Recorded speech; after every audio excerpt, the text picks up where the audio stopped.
Hi friends, welcome to the show Learning from Life Experiences. And today we have Miss Sabah Ali with us, who is a successful businesswoman. Let's meet Sabah Ali. Sabah, welcome to the show. Thank you. Good morning. Good It's morning. always a pleasure to talk to you. Thank you very much. So, Sabah, you are a successful businesswoman. You are a trainer, you are a preacher, you are a social worker. So, how do you manage all these responsibilities altogether? First of all, according to me, success is not having a lot of money or power or fame. Success is that if you are being loved by people and you are able to help others, that is what actually success means. And to an extent, I have achieved a little bit of success, not what you are saying, but yes, and I try to give I divide whole day into different parts and try to give my maximum to each part so that no one is going to feel bad that I'm giving more time to something else. So I try to divide my whole day in such a way that no one is left behind. Okay, that's really great. And you have given a very useful clue to me that we have to divide the time for all the activities, sometimes for passion, for our hobbies, for our professions, and for everything we have to Right. divide our time. So now I want to know about Sabah as a child. How was Sabah in her childhood? I was a very shy and introvert child. I had a very happy, secure, and protective childhood. And being a eldest among siblings, I was very much loved, respected, and pampered. So, but I was very shy. I can't talk like this as I'm talking right now. Today, nobody could Uh, believe that you were introvert and you were shy because you are so well spoken and outspoken. MashaAllah. uh, it's all grace of God and my family's support and your friends like you who have given me opportunity to talk to speak on these platforms. So this make me to speak more. And if someone is going to be helped by this, I will be very grateful. Okay, thank you very much, Sabah. And now, uh, tell me about your education and what is your qualification. Then, why have you opted to be a businesswoman, not joining any job or any other services? Actually, I always wanted to do from my childhood something out of the box. And I have seen women being suppressed because of the lack of the education and awareness. So I wanted to become a pilot, but later on I realized that it is not possible for me. And being good in computer programming, I thought the software engineering will be good for me. But due to the sudden demise of my mother, I couldn't continue with that, and I pursued BA I'm very honors sorry from to in hear English. that. Very I sorry to hear that. so I pursued BA in English honors from Jamia University, but being a computer geek, I wanted to do something in computers also. So by side, I did my diploma in software management and system development from NIT. And after that, I felt that there was a need of a computer training institute in our locality because when I was a student, I had to go a long way to attend classes and all. So I started with just two computers, a computer training institute in my locality. And by God's grace, my hard work, and my family's huge support, it became very successful, very popular. And then after marriage, I left my professional life. I took a break of almost 11 years. And then after 11 years, I started a new profession with new passion because I'm very crazy about good clothing, ethnic clothing. So I thought that I should do something which is going to be my hobby too. So I set up Dressotica, an online ethnic store and Alhamdulillah, it's working very successfully. Along with this, I'm a spiritual person. So I wanted to help others. Even when I had my computer institute, I used to teach a batch of students who belong to the underprivileged classes. So now I also wanted to do something for underprivileged people. So side by side, I'm doing social work also. That's it. What So I'm doing right now. it's really a like very motivational story that you lost your mother, then still you continue changing your education and changing your stream, and from software engineering to English honors, and then again doing side by side the computer courses. It's really very motivating and inspiring for the young generation. Thank you very much for sharing this. And right now you are engaged into a successful business of ethnic clothing. That's also great, and you are doing online, so it means you have you are in the 21st century making the best use of the digital platform. That's also very great. Sabah, That you is the need of, yeah. ethnic and Yes. pardon, what did you say?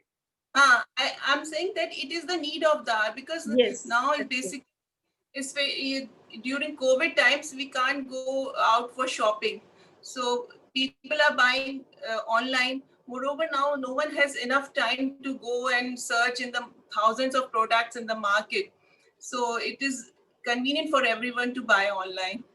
Okay, that's lovely. Uh, Now, fortunately, you have mentioned about COVID-19. My next question was about that only. That people are like grumbling. They are having negative thoughts about COVID-19, and they are thinking that this full year 2020 has gone waste for them.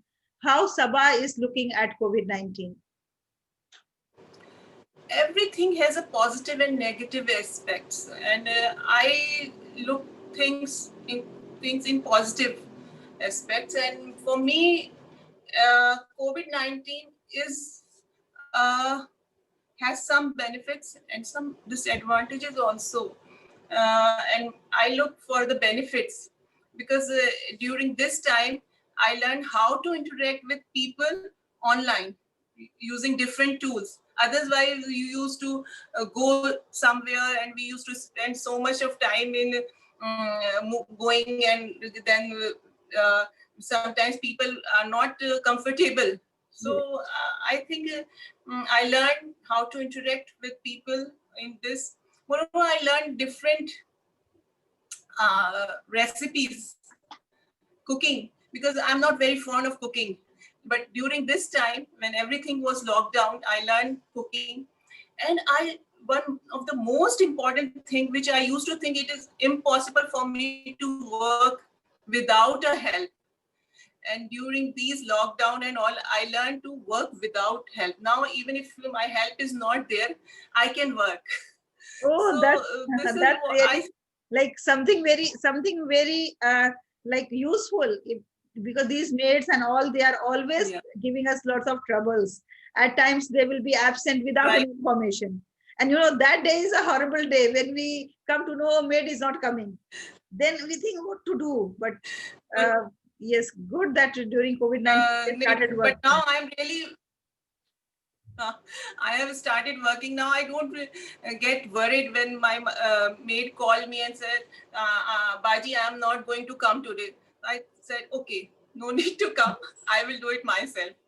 So this is what I think. Everything has some good aspects also, and COVID has united family members, because before that no one has enough time. Now we all family members were locked down in the house, and everyone has time to interact with each other and to increase their bonds. So that's what I think now. So, Sabah, tell me about your family. That how your family now, like your husband and child, how they have supported you, and when you do something like professionally, so what are their reactions? What do they feel? um, my husband is very supportive. Without his support, I can't do all these things. and he's also a very spiritual person. So we have a very strong bonding, mashallah, alhamdulillah. And my son is also very good. He's very supportive. And whenever I have, as initially I told you, I have divided my whole day into different sections. So I don't work on the time when my husband and my son needs me. For example, I cook food myself, I give breakfast myself, and I am always present when my son needs me. So I never try to take my business on my personal life.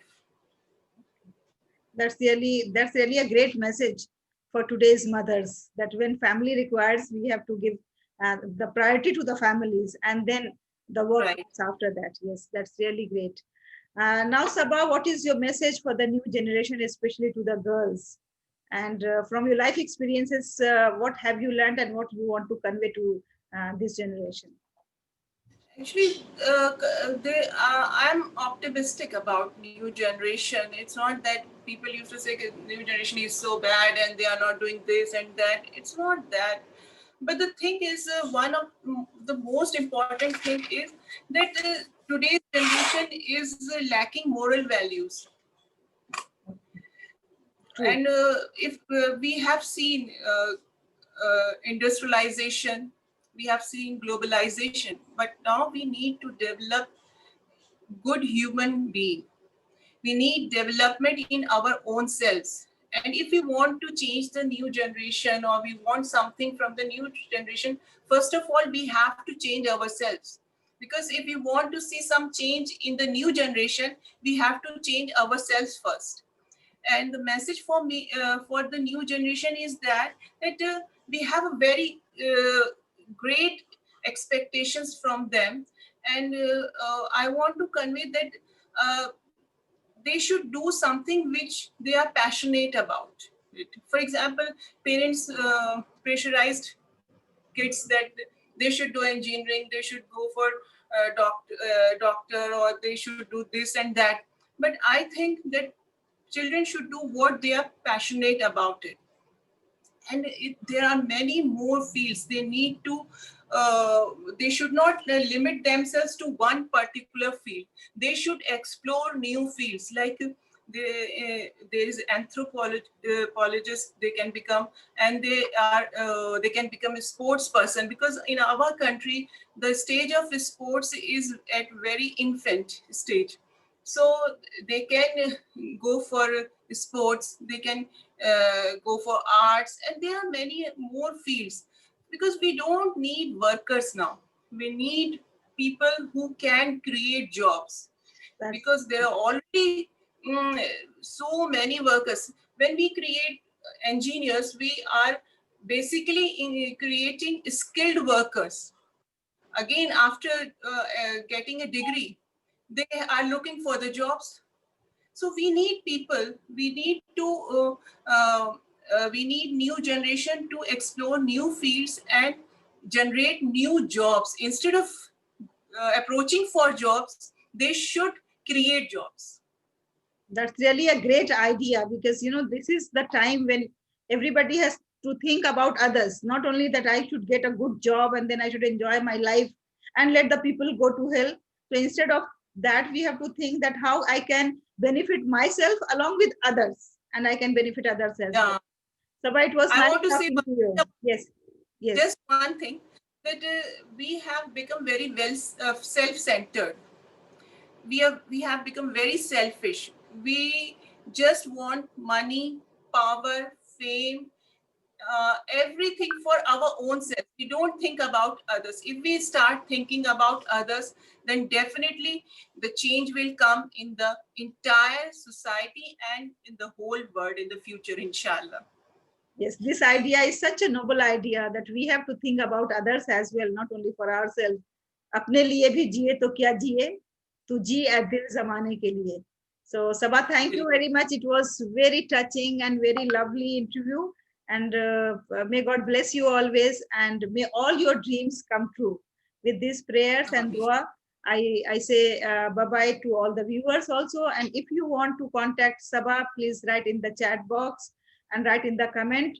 Sabah is always very helpful, and she is ready to share her experiences, and she is ready to mentor the young generation. If you need any help, any support from Ms. Sabah, you please let us know. Thank you very much for watching, and take care. My pleasure. Goodbye. Thank you. Okay, goodbye.